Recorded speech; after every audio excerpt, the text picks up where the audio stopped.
નમસ્કાર મિત્રો, આપણી યુટ્યુબ ચેનલમાં આપ સર્વે દર્શક મિત્રોનું હાર્દિક સ્વાગત છે. મિત્રો, આપણે અવારનવાર કોઈક નવા ટોપિક સાથે આપના વચ્ચે ચર્ચા કરતા હોઈએ છીએ.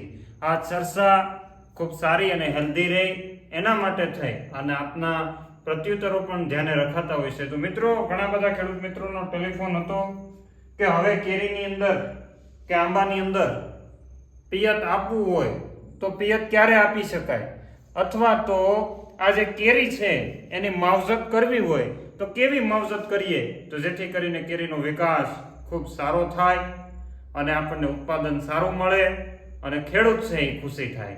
તો એ ચર્ચા આજના વિડીયોની અંદર કરવાની છે. તે ચર્ચા કરવા માટે હું આપની સાથે મનીષ બલદાણિયા, કૃષિ વૈજ્ઞાનિક તરીકે કૃષિ વિજ્ઞાન કેન્દ્ર કોડીનાર ગીર સોમનાથ ખાતે ફરજ બજાવું છું. તો ખાસ આજે ચર્ચા એવી કરવી છે કે આંબાનો પાક 2025 ની અંદર ખૂબ સારા એવા આંબા આવ્યા છે. આંબાની અંદર ઘણી બધી જગ્યાએ અત્યારે ફ્લાવરિંગ છે, ઘણી બધી જગ્યાએ અત્યારે ખૂબ સારું એવું બંધારણ એટલે કે કેરીનો મગિયો બાંધ્યો છે. આ બાંધેલા મગિયાની અંદર હવે પછી ખેડૂત કેવી માવજત કરે તો ઉત્પાદન સારું લઈ શકે, થોડુંક વહેલું લઈ શકે, જેથી કરીને એને માર્કેટમાં ભાવ સારો મળે અને ખેડૂત અથવા ઇજારેદાર કોઈ પણ હોય તો એને થોડીક આવક સારી મળે અને પોતે સદ્ધર થઈ શકે. તો મિત્રો, સૌ પ્રથમ વાત, ખેડૂતોનો પ્રશ્ન એવો હતો કે સાહેબ, તમે આંબાના જે આગલા વિડીયોની અંદર વાત કરી હતી કેરીનું ખરણ અટકાવવા માટે, પરંતુ અત્યારે અમારે એવો પ્રશ્ન એવો છે કે પિયત ક્યારે આપવું જોઈએ. કારણ કે તમને બધાને ખ્યાલ છે કોઈ પણ વ્યક્તિ કે વસ્તુ જે સજીવ છે એને પાણી વગર ચાલતું નથી. એટલે કોઈ પણ ઝાડ હોય, કોઈ પણ વનસ્પતિ હોય, કોઈ પણ માણસ હોય કે કોઈ પણ પ્રાણી હોય, એને પાણી યોગ્ય સમયે જોઈએ. જો યોગ્ય સમયે યોગ્ય માત્રાની અંદર પાણી આપવામાં ન આવે તો એ છે ઘણી વખત નુકસાનીની અંદર જવું પડતું હોય. માણસ છે આખો દિવસ પાણી ન પીવે તો એને સાંજે છે ડિહાઇડ્રેશનનો પ્રોબ્લેમ થઈ જતો હોય. તો આવી પરિસ્થિતિનું નિર્માણ થાય. પશુ દૂધાળુ હોય અને પૂરતું પાણી ન આપીએ તો પૂરતું દૂધ ઉત્પાદન આપણને ન મળે. આવી પરિસ્થિતિનું નિર્માણ થાય.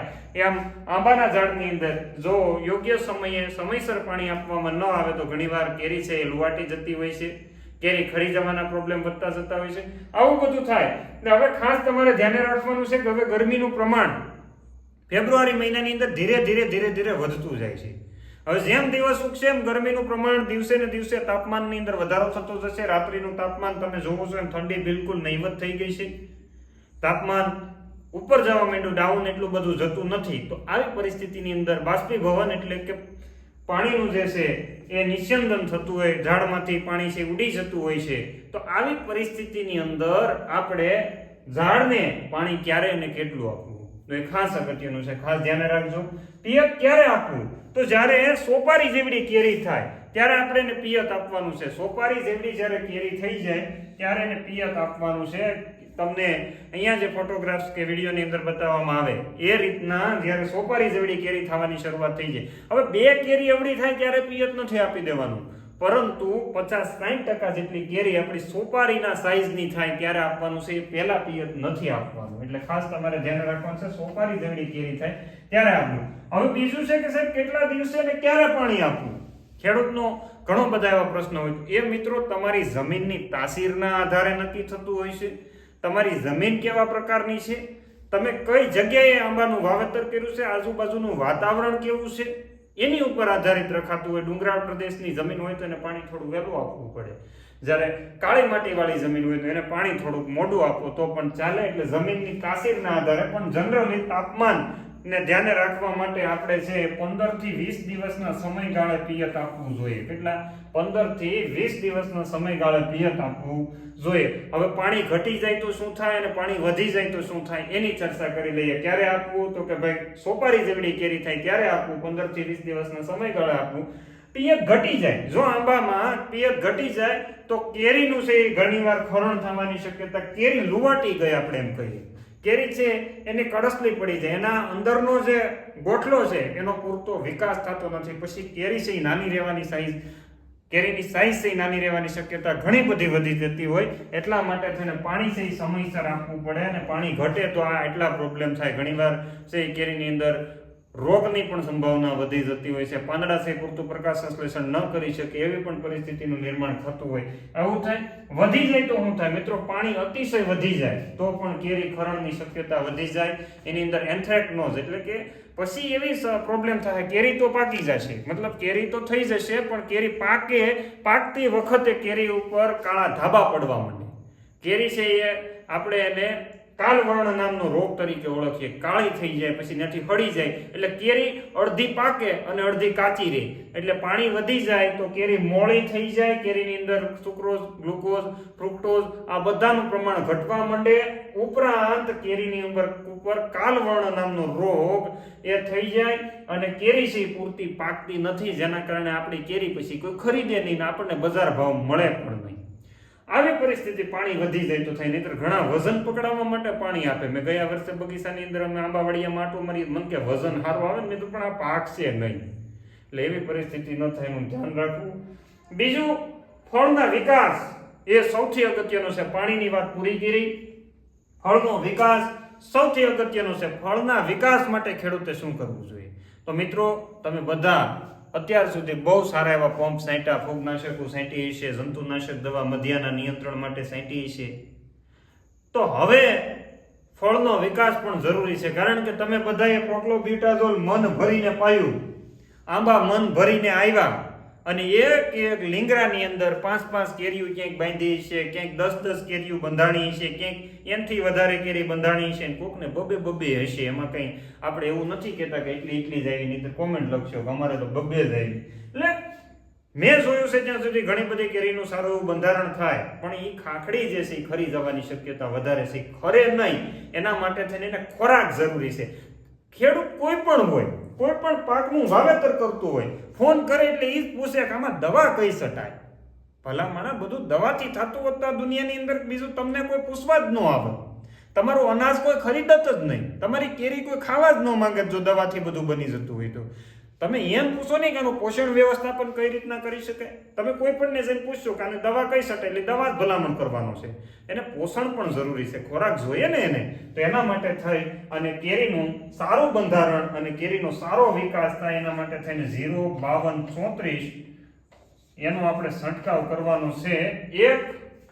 જે 10 લીટરનું પાણી હોય એની અંદર આપણે ઓગાળીએ તો એની અંદર આપણે 100 ગ્રામનું માપ રાખેલું હતું કે 10 લીટર પાણીની અંદર 100 ગ્રામ 05234 ઓગાળવામાં આવે તો આપણને ખૂબ સારું પરિણામ મળે છે.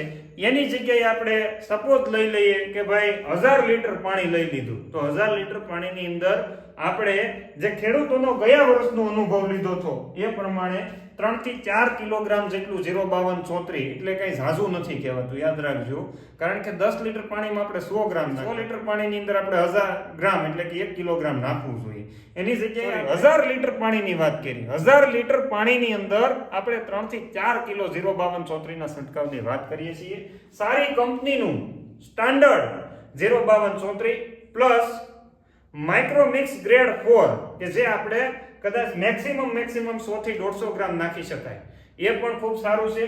એટલે મિક્સ માઇક્રોન્યુટ્રિયન્ટ જે આવે છે એનો આપણે ઉપયોગ કરવાનો છે. મિક્સ માઇક્રોન્યુટ્રિયન્ટ એ પણ ખૂબ સ્ટાન્ડર્ડ અને સારી કંપનીના 100 થી 150 ગ્રામ જેટલું લઈ અને ઉપયોગ કરવાથી સારું એવું મળે. સાઈઝ વધારવાની જે ઓર્ગેનિક દવા આવે છે, ઓર્ગેનિક લિક્વિડ, અહીંયા આપેલા નંબર ઉપરથી તમે એની માહિતી છે એ મેળવી શકશો કે આ ઓર્ગેનિક લિક્વિડ કયું છે. તો સાઈઝ બૂસ્ટઅપ કરવા વાળી, સાઈઝ બૂસ્ટર કહેવાય એને, કે જે સાઈઝ વધારી શકે એવી દવાની સાથે આપણે છે 1000 લીટર પાણીની અંદર એટલે કે 1 લીટર દીઠ આપણે 2.5 ml નાખવાનું છે. એટલે 1000 લીટર પાણીની અંદર 2.5 થી 3 લીટર નાખશું તો પણ આ સમયની અંદર 05234 સાથે ગેરંટી સાથે કહેવામાં આવે છે કે રિઝલ્ટ આપે.